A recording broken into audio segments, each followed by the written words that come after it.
Therefore, I the truth so. Me no kasa yi asem asi ewo Togo. Togo Togo mampanyini.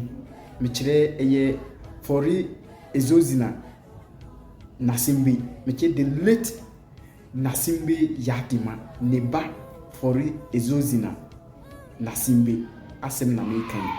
Ono na oye Togo president na yeto aba no last year yeto aba no yede akonnwa na koma nipa foforo ono president na choose ni nipa ama yede akonnwa na man se ontina Togo president ne so na che se akonnwa na beye the family property Nasimbe Yadima wuye over so many years ne ba fori ezozina Nasimbe na betina akonnwa no so 2005 otina akonnwa no so 2005 wadi akonnwa na up to 2025 na chese watuna so 20 good years otina so 20 good years a ohwe ye no wa hu se anhwa ntokwa bebanti wa sheda se or step down ena wakwakofa ni family member edina be si akonnwa no so ama ya to aba ewo parliament ede yi no so ono ntina akonnwa no so ena sisi ni family member na ye president eho ena kromo for Togo for se eyam kwase asem de mo sanse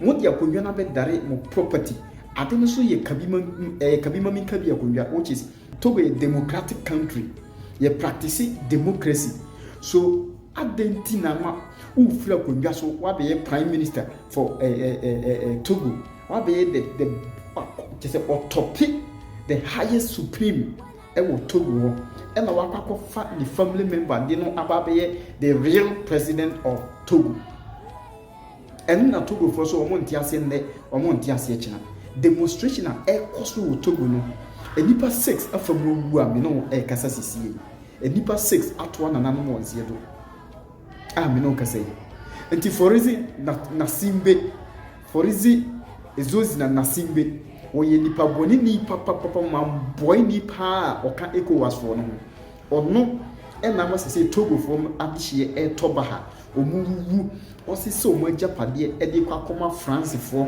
ena US for se omonje na krum ho en prontete nye bazaar sa fori ezozi na Nasimbe no me kire Nasimbe Yadima the late ne ba asem na mekan ono patches oni na busunya de Togo akonnwa no yomo de omato atuaka which is not possible enti no ka say entokwa si Togo ama tear gas a police for shi kromo for soldier for brim ebinum because they holds the power of Togo enti no ka say Togo anya shisha no ka say ntokwa asi Togo no enya asem ketwa eya ro hosem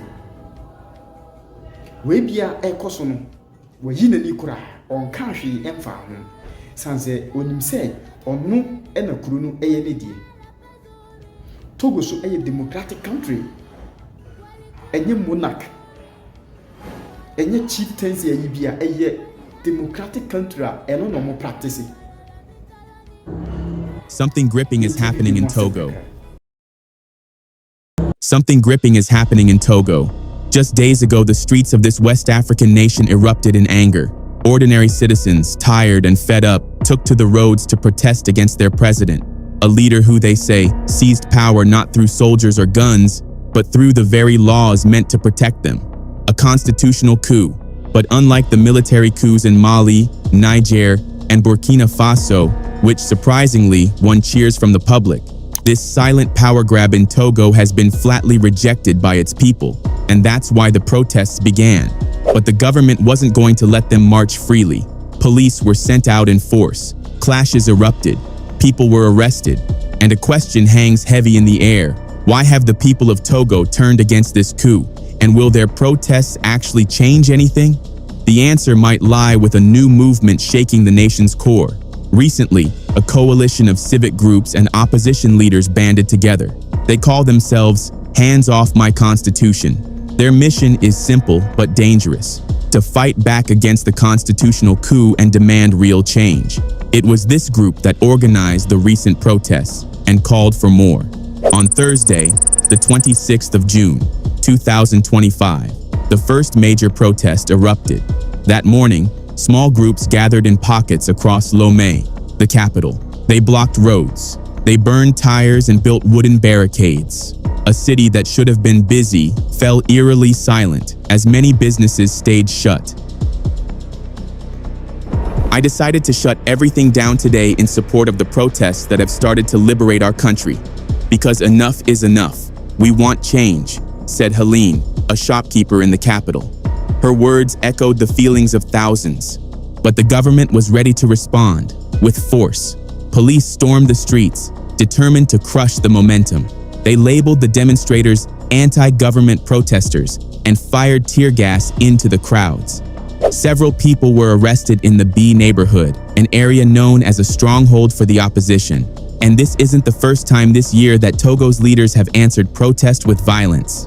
Earlier this month, on June 5th and 6th, security forces cracked down on protests in Lomé. More than 50 people were taken into custody.